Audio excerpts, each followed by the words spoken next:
நான் சொல்பவன் அல்ல செய்பவன் என்று மரியாதைக்குரிய அண்ணன் ஸ்டாலின் அவர்கள் சொல்கிறார்கள்.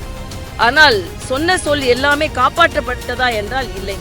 எங்கே அந்த செயல் என்று கேட்கும் அளவிற்கு தான் இன்று இருக்கிறது என்பதைத்தான் நான் பதிவு செய்திருந்தேன்.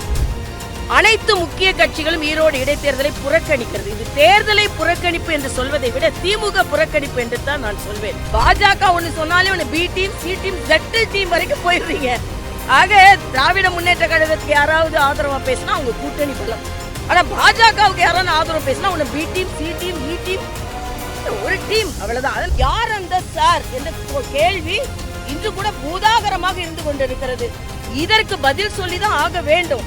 இதற்கு பதில் சொல்லவில்லை என்றால் இந்த ஆட்சியாளர்கள் புறக்கணிக்கப்படுவார்கள் என்பது எனக்கு. முதல்ல தென்னிந்திய பத்திரிகையாளர் யூனியன் சார்ந்த சகோதர சகோதரிகள் பொங்கல் விழா கொண்டாடுகிறார்கள். அவர்களுக்கு எனது வணக்கத்தை தெரிவித்துக் கொண்டு, பத்திரிகை சகோதரர்கள் இன்னும் பாதுகாக்கப்பட வேண்டியவர்கள். அவர்களுக்கு என்று பல திட்டங்களை அரசு கொண்டு வர வேண்டும். இன்னும் என்னென்றால், புதுவையில் அவர்களுக்கு முதலில் முன்கள பணியாளர்களாக அவர்களை அறிமுகப்படுத்தி அவர்களுக்கு தடுப்பூசிக்கு ஏற்பாடு செய்தவள் நான். அதனால் பத்திரிகை சகோதரர்கள் எல்லோரையும் போல மழை வெள்ளம் பார்க்காமல் மிகவும் ஆபத்தான சூழ்நிலையில் அவர்கள் பணியாற்றுகிறார்கள். அதனால் அவர்களின் பாதுகாப்பை உறுதி செய்வது இந்த சமூகத்தின் கடமையாக இருக்கிறது என்பதை நான் இங்கே பதிவு செய்கிறேன். அரசியல்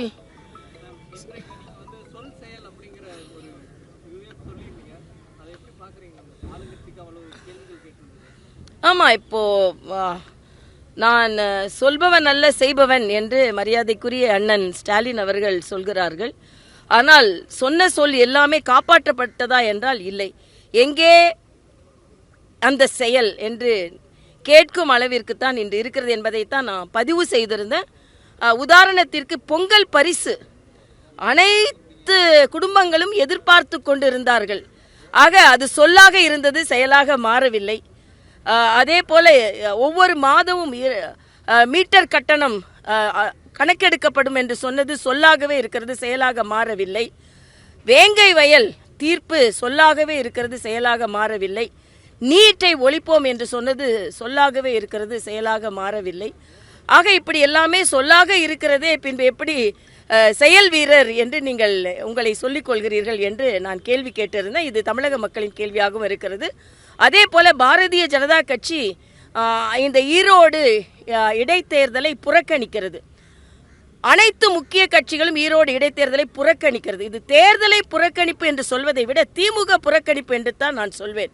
ஏனென்றால் நாங்கள் எல்லாம் போட்டி போடக்கூட தகுதியற்ற கட்சியாக இன்றைய ஆளும் கட்சி திராவிட முன்னேற்ற கழகம் இருக்கிறது என்பதுதான் எங்களது கருத்து. நீங்கள் நம்பிக்கை இருந்தால் வாங்க, நாமளும் போட்டி போடுவோம் அப்படின்னு வரணும். அதான் ஜனநாயகம். நம்பிக்கையில் நீங்க பாட்டுக்கு தனியா நில்லுங்க, நாங்க யாரும் போட்டி போட வரமாட்டோம் என்று சொல்வது ஜனநாயகம் இல்லை. அதனால் புறக்கணிக்கப்படுவது தேர்தல் அல்ல, புறக்கணிக்கப்படுவது திமுக என்பதை நான் பதிவு செய்கிறேன். ஆமா, புறக்கணிச்சிட்டேன். இன்னைக்கு சாயந்தரம் புறக்கணிக்கிறோம் என்று அறிவிப்பு கொடுத்து விட்டார்கள்.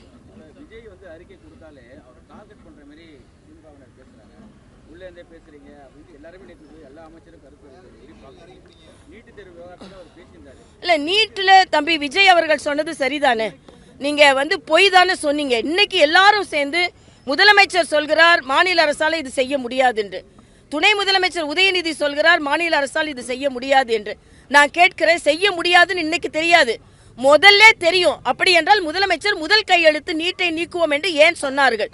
உதயநிதி நாங்க 1 லட்சம் 1 கோடி கையெழுத்து வாங்கி ஜனாதிபதியிட்ட கொடுப்போம்னு ஏன் சொன்னார்? இது உச்ச நீதிமன்றத்தின் தீர்ப்பு. அண்ணன் திருமாவளவன் இது மத்திய அரசு கையில் இருக்கிறது என்று சொல்வது கூட தப்பு தான். இது உச்ச நீதிமன்றத்தின் தீர்ப்பு.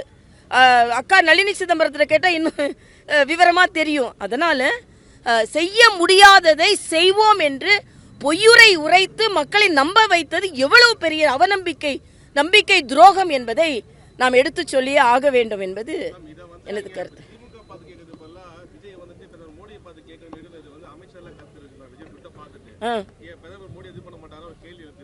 இல்ல, ஏன் மோடி ஒன்னும் செய்ய முடியாது? இது செய்யக்கூடியது உச்ச நீதிமன்றம்.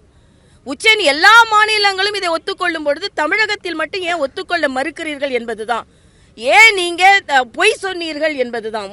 மரியாதைக்குரிய பாரத பிரதமர் அவர்கள் உச்ச நீதிமன்றத்தின் தீர்ப்பை அது மட்டும் இல்ல, மருத்துவர் என்ற முறையில் சொல்றேன், சாமானிய மக்கள் கூட அவர்கள் பயிற்சி பெறுவது கூட கிடையாது. நான் கேட்கிறேன், தமிழக அரசு உடனே தடுக்க வேண்டும் என்றால் பயிற்சி நிறுவனங்களை நீங்க தடுங்க. மக்கள் தானாகவே படித்து நீட்டில் பல குழந்தைகள் தேர்வு பெற்றிருக்கிறார்கள் என்பது எனது கருத்து.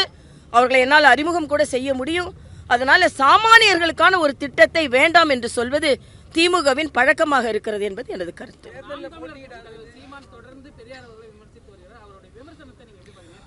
எங்கள் வழியில் வந்திருக்கிறார் என்றுதான் சொல்லணும். ஏன்னா நாங்கள் இத்தனை காலம் எங்களது கருத்தியலாக எதை சொல்லிக் கொண்டிருந்தோமோ அதை சகோதரர் சீமான் அவர்களும் இன்று சொல்ல ஆரம்பித்திருக்கிறார்களாக. எங்கள் கருத்தியலுக்கு கிடைத்திருக்கின்ற ஒரு பலமாகவும் நாங்கள் இதுவரை சொல்லிக் கொண்டிருந்த கருத்தியலுக்கு ஒரு ஆதரவாகவும் நான் இதை பார்க்கிறேன். ஆக இது பாரதிய ஜனதா கட்சிக்கு மிகப்பெரிய வெற்றி என்று பார்க்கிறேன். பாரதிய ஜனதா கட்சியின் கருத்தியலுக்கு வெற்றி என்று பார்க்கிறேன். உதாரணத்திற்கு நான் அடிக்கடி கூட்டத்தில் சொல்வது ஒன்று, இது அண்ணா வளர்த்த தமிழ் அல்ல, ஆண்டாள் வளர்த்த தமிழ். இது பெரியார் வளர்த்த தமிழ் அல்ல, பெரியாழ்வார் வளர்த்த தமிழ் என்று நான் சொல்வதுண்டு. அண்ணன் சீமான் என்று நாங்கள் பெரிய புராணம் படிக்கும்போது உங்களுக்கு பிடிக்கவில்லை, பெரியார் புராணம் படிக்கும்போது பிடிக்கிறதா என்று நாங்கள் என்ன சொன்னோமோ அதை தொடராக அவர் தொடர்வது எங்களுக்கு மகிழ்ச்சி தான். ஆக எங்கள் கருத்தியலை இன்று அவர் ஏற்றிருக்கிறார் என்பதுதான். அதாவது ஆதரவு கருத்துக்கள் எங்களது கருத்தியலின் ஆதரவு தான். எல்லாம் பாஜக ஒன்று சொன்னாலே ஒன்று B team, C team, Z team வரைக்கும் போயிடுறீங்க. ஆக திராவிட முன்னேற்ற கழகத்துக்கு யாராவது ஆதரவா பேசினா அவங்க கூட்டணி பலம். ஆனா பாஜகவுக்கு யாராவது ஆதரவு பேசினா ஒன்று பி டீம், சி டீம், இ டீம், ஒரு டீம், அவ்வளவுதான். அது நல்ல டீமா இருக்கணும். டீம் கருத்துக்கள் எங்களது டீம்னு சொல்றதோட எங்க டீமை அண்ணன் சீமான் எடுத்திருக்கிறார். ஆக டீம் பார்ட்னர் வேணா எடுத்துக்கலாம், டீம் பார்ட்னர் எடுத்துக்க முடியாது.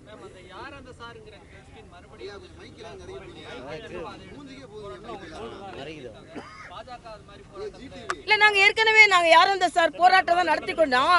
கைதானே, அதுக்கப்புறம் மகளிர் அணி கைதான எங்களது மாநில தலைவர் பெரிய போராட்டம் நடத்தி இருக்கிறார்.